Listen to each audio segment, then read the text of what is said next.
Hi everybody, I'm rolling out a quick 10 video series on rules that I've bent.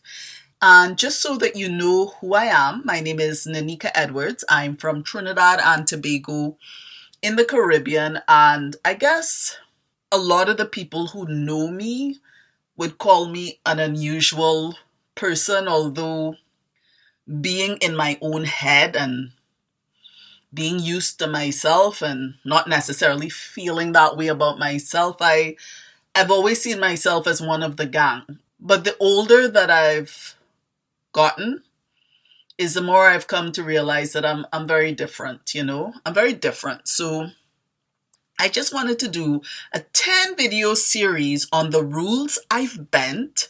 One, so that people can get to know me a little bit better, because sometimes I realize people are very curious about me, but they're a little too shy or too nail nibbling about actually asking me questions that I would happily answer if respectfully asked, right? So I wanted to share some rules that I've bent so that people can get to know me a little better.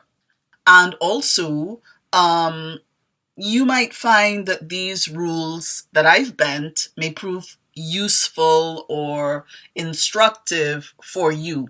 Not that I think that rules are designed to be bent, not necessarily, but sometimes, well, they do need to be. Anyway, this particular series is in no kind of logical sequence. It's just going to be very random.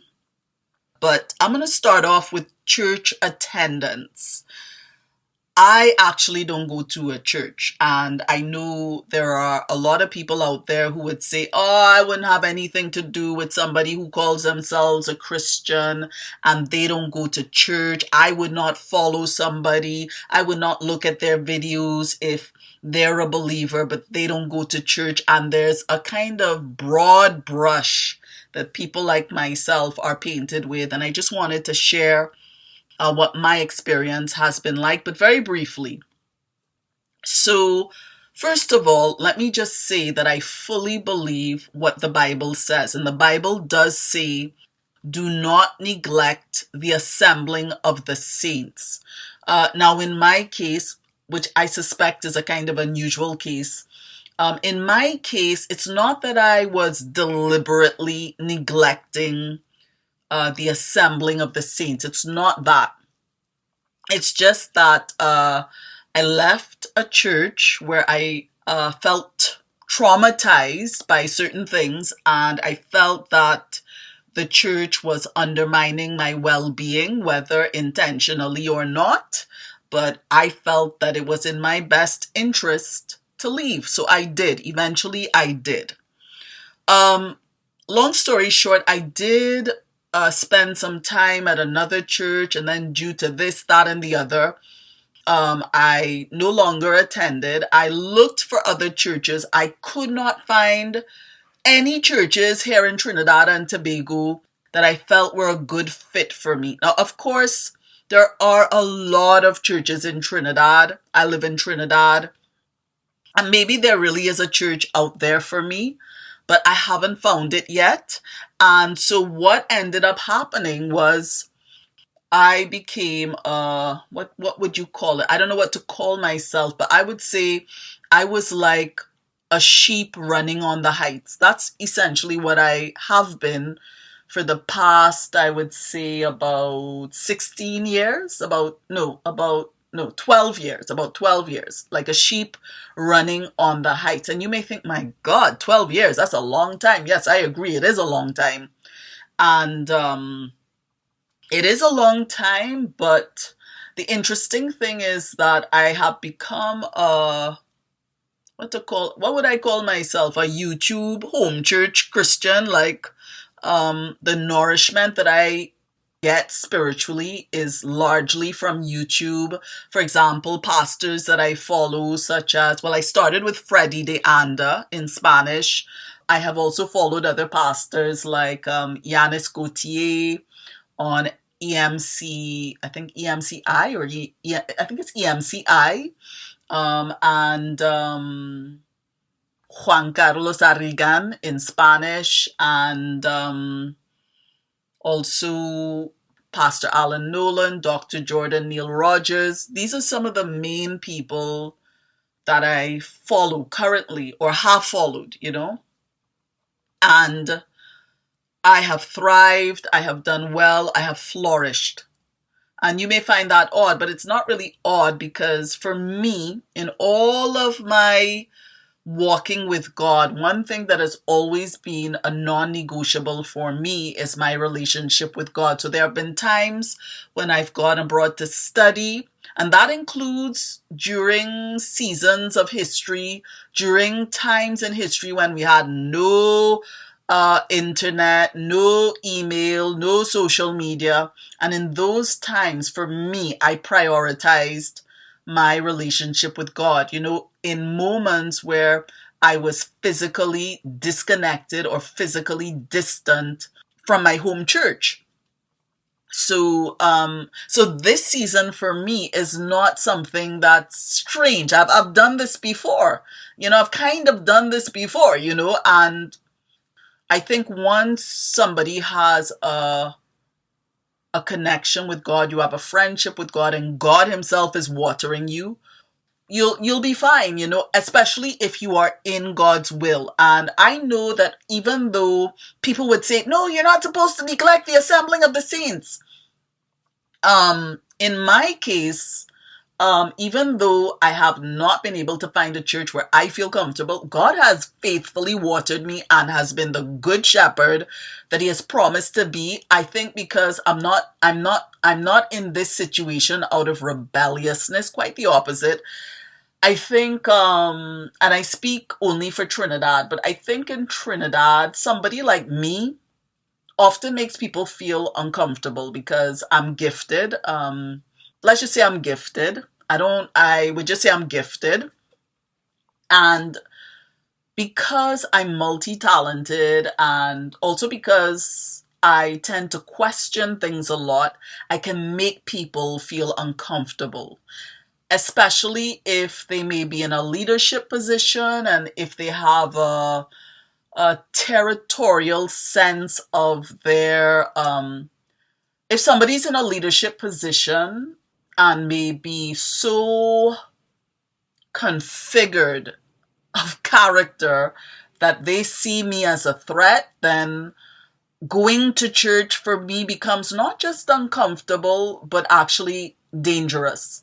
So dangerous spiritually speaking, or psychologically speaking, emotionally speaking. And it is for that reason that I just can't go to church, because I would be like the ugly duckling constantly running, So for me, I'm just waiting for God to show me where my tribe is. Where's my tribe of swans? Where's my tribe of people who will not be intimidated by who I am, So that explains why I've had to break that rule of church attendance. And by the way, this is not for want of making attempts over the course of this time, here and there, to find a church. It's not for want of trying. So for people out there who have this kind of, is carte blanche, the way to put it, who have a kind of one narrow perspective of why people may not be going to church, I'm just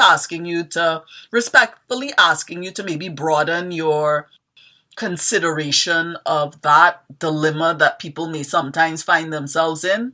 In my case, it's my gifting that puts me in that position. I don't think it makes sense to plant myself in a church and the next thing I know, I have to uproot myself. Like, I don't want to go through that constant cycle.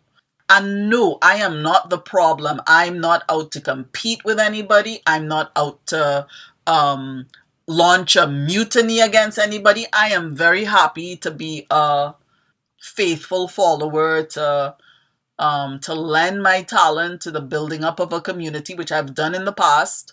But if that is seen as a problem, then I would constantly be running, and that just doesn't make sense. And one thing I know, God understands that. So I've had many conversations with my bestie, with Father, Son, Holy Spirit, about finding a church. It's something that I pray about, but oddly enough, I'm yet to find a space where I feel like I can belong. And yes, that's important to me because I think church is a place where you're supposed to feel like you belong. And yes, I know no place is perfect. I'm not looking for a perfect place necessarily. I understand that that kind of expectation would be unreasonable and unrealistic, but this is where I find myself. So yes, if you're like me and you have some valid reason for not attending church, I understand. The Bible even understands. This is why is it Ezekiel 28 or 34? I forget which one it is.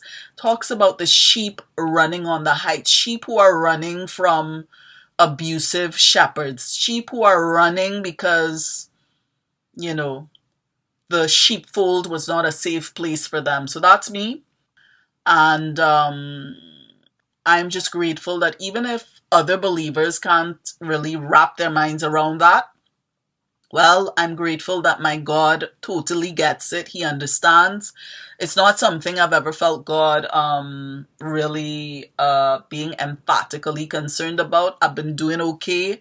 I'm in a good place spiritually. My relationship with God is flourishing, and yes, and I've been growing spiritually. I think that's another important thing. I have been growing. In fact, I've probably been growing faster and to a greater extent than a lot of people who go to church regularly and apply nothing from the word or very little, and who may not have much of a relationship with God to speak of. So, all of these are things we can keep in consideration when having this discussion of don't neglect the assembling of the saints. And for leaders out there, pastors, shepherds, church leaders, spiritual leaders, please remember that God cares about his sheep, and he holds shepherds to very high standards, so I'm sorry that I'm running on the heights, and so is God. And God is looking at me and he's thinking some things to himself that I think a lot of shepherds should be concerned about. So anyway, that's it. This is why I had to bend the don't neglect the assembling of the saints rule. And in my case, it's working out okay for me. It's working out okay. I know it's not tenable. I know it's not something that's sustainable, and eventually God will plant me somewhere. But so far, this has been my story. By the way, feel free to share your opinions, whether you're like me and you've had to run away from regular church attendance, or if you're a church leader, or if you're a Christian who goes to church regularly, but you're concerned about somebody who should be going to church, in your opinion, and who isn't. I would love to hear all opinions. Anyway, that's it for now, and until the next time.